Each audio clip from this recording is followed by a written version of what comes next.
Okay, so 42 minus 23x plus x squared. If the order's messed up, right? So you actually have two choices. You could totally rearrange this and put it like you normally have it.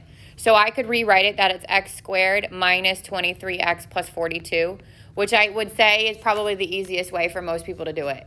The other way is just reverse your thinking. There's nothing in front of the x squared, so this is still one where we're just looking for the factors, but this time we're looking for the factors of 32 that sum to negative 23. And then it would go in the reverse order.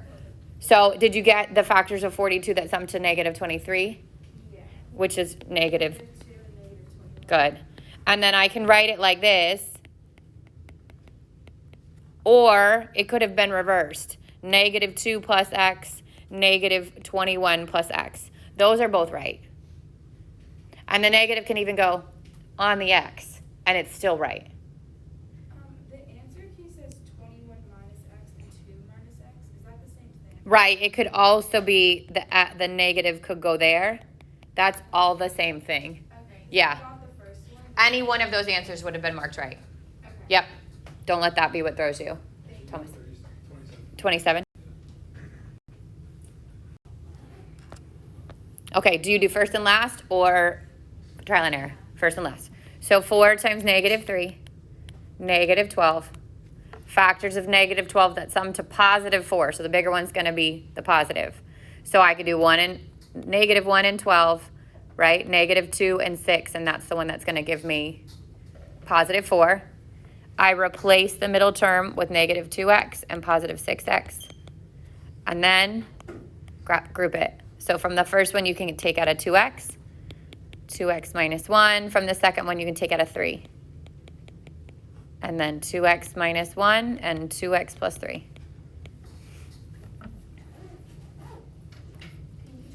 Mm-hmm.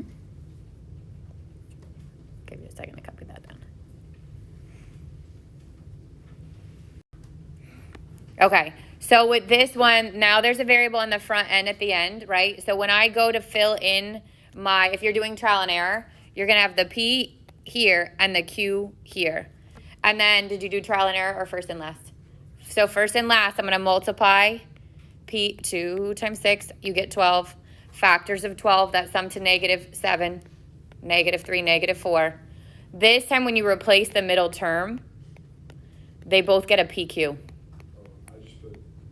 Yeah, you want them, the whole idea is that you're replacing this with something that it's equivalent. So they're both going to get the PQ, because if I add these back together, I get my negative 7 PQ. We can't change the value of that expression. We're just writing it differently. Then you should be able to factor by grouping from there. Okay, good. Number 23. Trial and error, first and last. First and last. Okay, so 5 times 7. 5 times negative 7, negative 35. Go through your factors of negative 35. It's 5 and 7 again. The bigger one's negative this time, so it's positive 5 and negative 7. Replace that middle term, but they're both going to get the AB. And then factor by grouping. So from the first one, I can take out a 5A, and I get A plus B. And from the second one, I can take out a negative 7b, and I get a plus b. So a plus b, 5a minus 7b. Richard. Are you ever able to, like not in this example specifically, but are you ever able to factor out a negative? Sure. You just can't lose it. It has to go all the way in the front. So even if they're not both negatives, or do they both have to be? Like in your trinomial from the beginning, like if I had negative x squared minus 2x, well, plus 2x, no, minus 2x, minus 3, let's say, even if this was plus, because the signs don't matter. If you wanted that x squared to be just an x squared, because now it's messy, right? Now I have an x and a negative x, so it's not the same way that we're not used to it. We take out a negative 1, and it becomes x squared minus 2x plus 3. That's not factorable, but the signs would have been different. But whatever you get here, you have to make sure you include the negative 1 on the front. That's the only difference. But absolutely, you can take it out. You just can't, it doesn't poof, go away. Think about it, that's your greatest common factor, right? So if there was like, everything was even, I could take out a 2, it's the same thing. Yeah. If we put a negative to the positive or vice versa, will it be half on I don't know that answer. Actually, it's a good. Don't plan to do that. Do it right. And then I'll let you, I don't know how half credit will work. I'm assuming yes. But sometimes Miss Ferrier's brain works different than I assume it does. Yeah. You're welcome. Questions? Are we okay on factoring? Yes.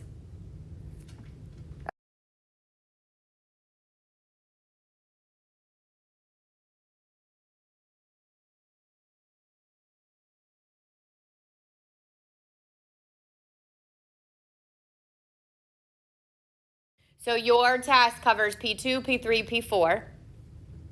P2 is what was on your quiz. P2 is what I put that extra practice, and I put it right on the test review assignment. I basically just generated new questions that were just like your quiz questions, but different examples, okay, for you to try. This involved exponents and radicals. It was simplifying square roots. It was adding and subtracting square roots. It was multiplying square roots. It was dividing square roots. Then it went to exponents. This was positive and negative exponents, okay? This was adding, this was subtracting, this was multiplying exponents. Then went your negative exponents. Then came your rational exponents, which is like the exponent that has a fraction in it. Actually, so I'll come back and do that. That's a 2/3.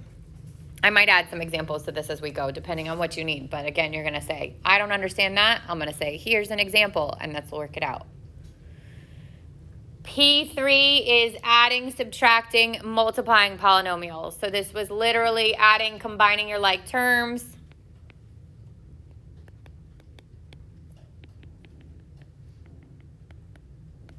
This is distributing something like 3x to the third times 2x squared plus 4x minus 1. Something like that, where you're distributing.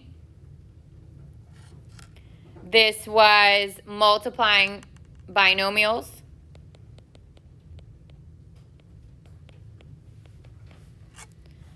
And then your special products. So like a 2x minus 3 squared. A 2x plus 3 and a 2x minus 3, where they were the same but opposite signs.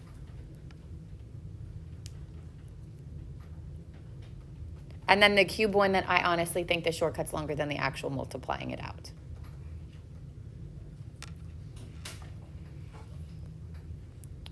Remember to add over here. So there's two kinds here. Multiplying, so 2√5. Something like that.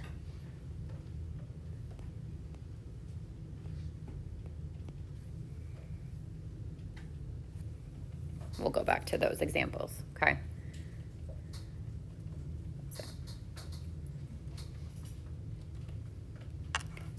Yeah. This is, and again, P2 is the one that there's the extra practice. So you have to know, like, this is a real lesson in self-awareness. Where are you struggling? Was it stuff from the quiz? And then you have to be responsible enough to do the extra practice and extra work on that, okay? The good thing is you kind of have, it sucks to spend your long weekend to do it. I get it.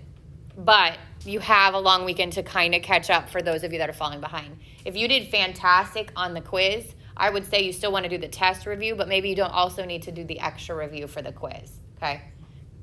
All right, so we start with really basic, this simplifying. So this was your factor tree, and this is where we said some of us have holes because this was definitely March to May of 2020, which meant your teacher may have done this or may have said, we're not going to do anything for quarantine. We're just going to like skate through the rest of the year. So this could be where your downfall is.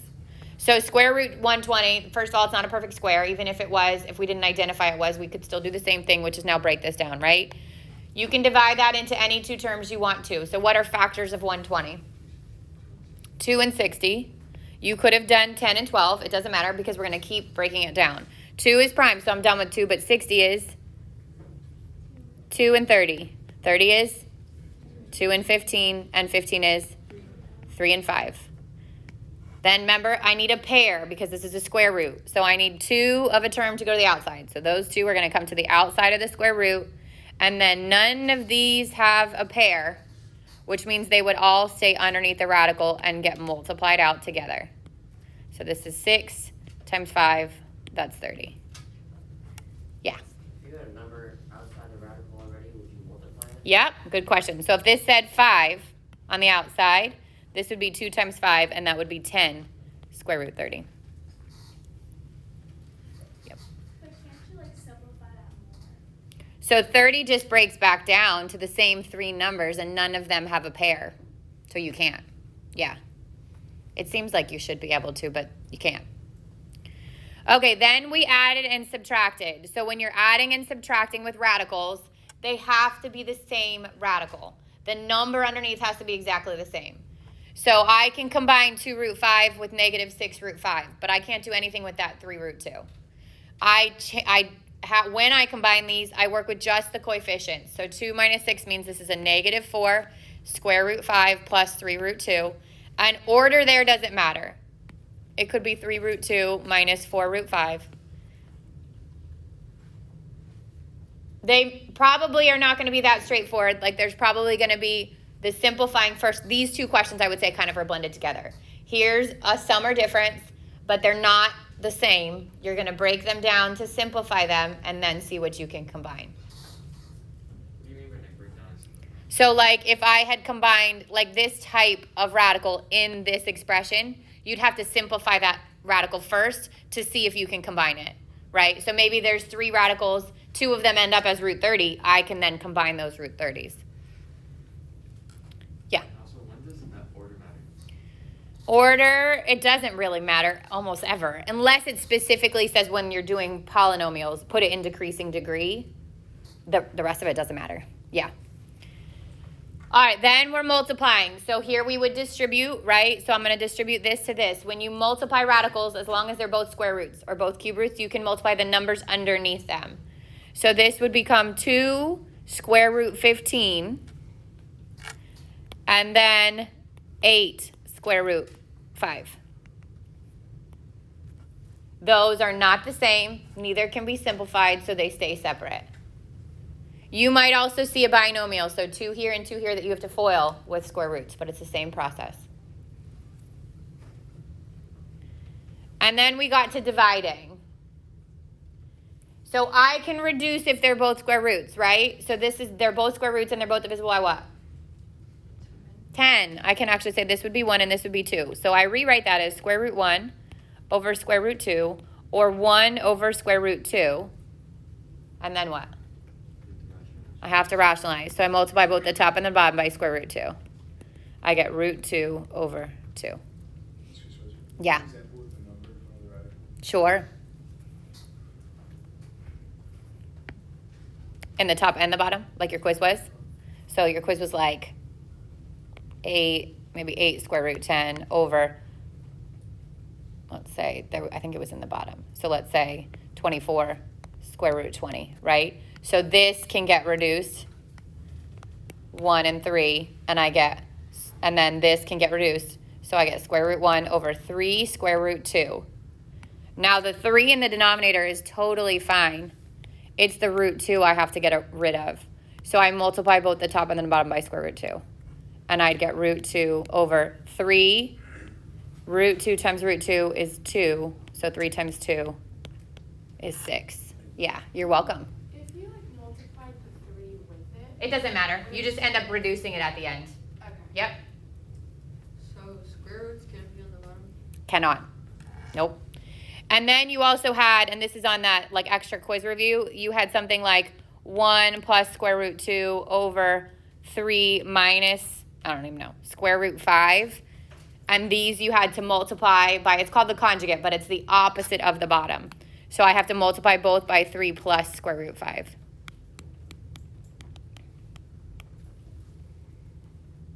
So I have to FOIL out the top.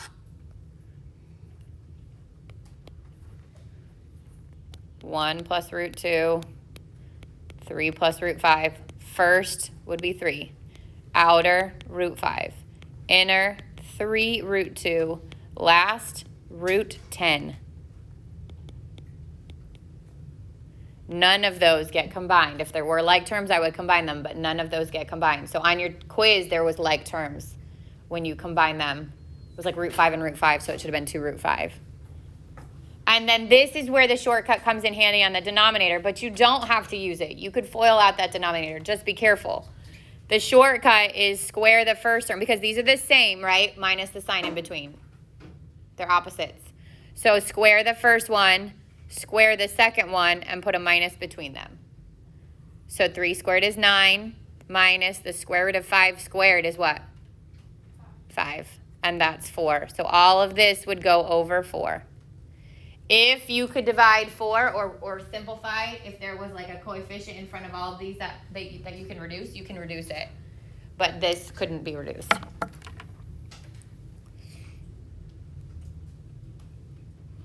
Questions on that one?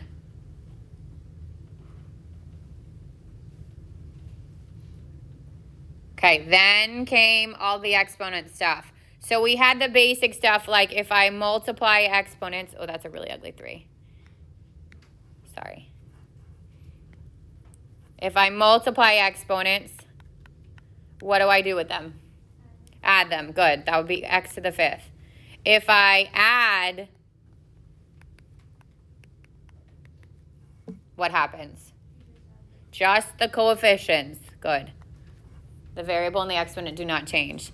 If I raise to a power, I multiply. So I'm going to raise the 3 to a 2, which means 9. The exponents get multiplied together, which would be 6. What is 3x to the 3rd raised to the 0 power? 1. There's no way to like figure that out other than straight up memorization. So just make sure you know that. You can't raise something to a 0 power and multiply it out. It's not possible.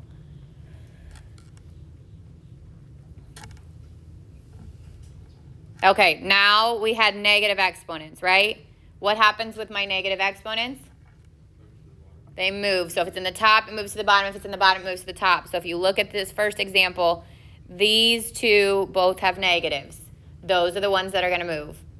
When I do your answer key, I still circle that crap. And I've taught a long time. That's where mistakes get made. So do it. Make sure you remember that you're going to have to move those. So 2y is in the top. 5x to the 3rd stays in the bottom. But then the other two switch. The x squared goes to the bottom. The y to the 3rd goes to the top. And this becomes 2y to the 4th over 5x to the 5th.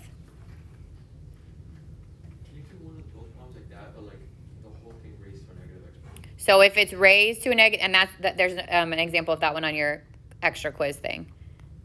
If it's raised to a negative exponent, I would flip it first. I'm going to flip everything inside. It changes none of the signs that are inside. It only changes this negative.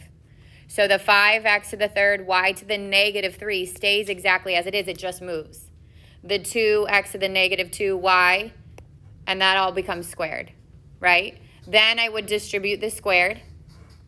So this would become 25x to the 6th, y to the negative 6th over 2 squared, which is 4, x to the negative 4th, y to the 2nd, and then I would move the negatives.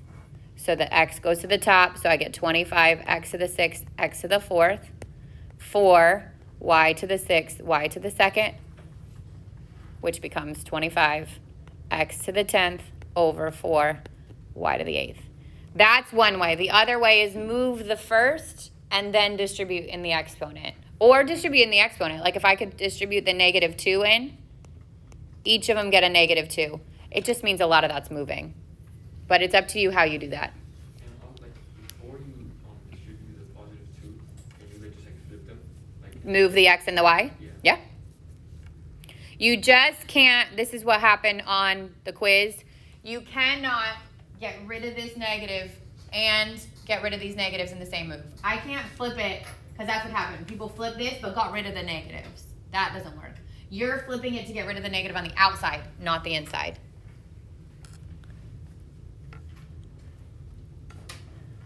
Sorry, go. 25 over 5. Could you simplify Yep. that? Okay. Yep. Tanya. Thank you.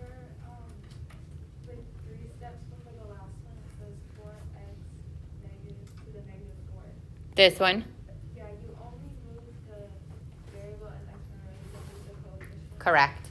If the coefficient was raised to an exponent, then I would move that. But if just the variable is raised, then no. Or they're in parentheses, the whole thing moves. But just that one.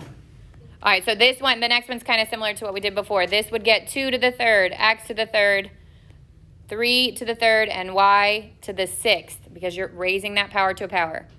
And that becomes 8x to the third over 27y to the sixth.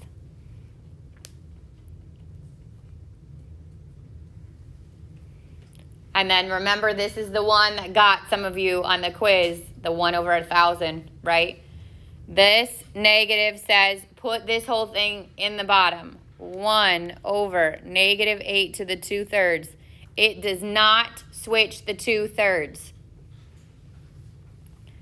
Then the 3 becomes the index. So that was the second mistake made, is switching that. And then raise it to the second power. What's the cube root of negative 8? Oh, I had a question. Yeah. So. Actually, that negative would be on the outside. Oh, that's what Yeah. I was gonna ask. So the negative, unless there's. Because it's not in parentheses. Negative 8 to the 2/3. Okay, that was my question. Oh, it would be like that. So then that's 1 over negative cube root of 8 squared. 1 over negative 2 squared. 1 over negative 4.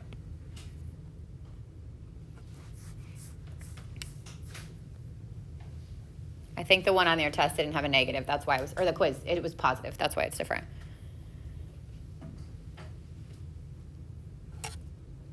All right, I think the bell is about to ring. Yes. So remember, I mean, all of this is on your review. I will work through these 4 examples if you need to see them on the video. But you really need to work this week. Like, commit to being prepared. The best thing you can do is score really high on this test and set yourself up for the rest of your semester or your quarter. Have a fantastic weekend. So this gets distributed here. 3 times 2 is 6. X to the third times x to the second is x to the fifth. Then this gets distributed here. 3 times 4 is 12. X to the third times x to the first is x to the fourth. And then it gets distributed and multiplied by -1, so negative 3x to the third. For the binomial, we're going to FOIL. First is 10x to the third, outer, negative 2x, inner, positive 15x squared, and last, negative 3. And then you just want to put this in decreasing degree order. 10x to the third plus 15x squared minus 2x minus 3.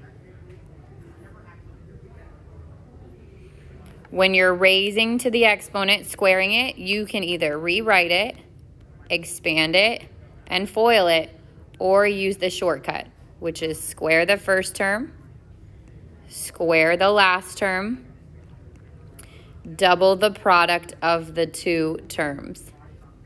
So this would be 4x squared. This is going to be a minus. The product is negative 6x, so times 2, and that's where the minus come from, negative 12x. And then negative 3 squared is 9. And then the last binomial, these are opposites, okay? One's a plus and one's a minus, which means you can either FOIL this out or use the shortcut, which is square the first one, square the second one, and put a minus between them. 4x squared minus 9. There's 3 places to get extra, that I mean, without even going to Google, to get extra practice on factoring. 1 is the actual review. 2 is there's a PDF on the module that's an extra factoring practice. It's just a PDF, kind of like last night's homework with some questions and then the answers. 3 is there's the video of all the different kinds of factoring wrapped into one video. So it tells you how to approach it. If it's 2 terms, do this. If it's 3 terms, do this. If it's 4 terms, do this. Yeah. It's already on there. Yep, it's underneath what are we on? P4C, I think, or P4D. It's on the module itself. It says factoring review video.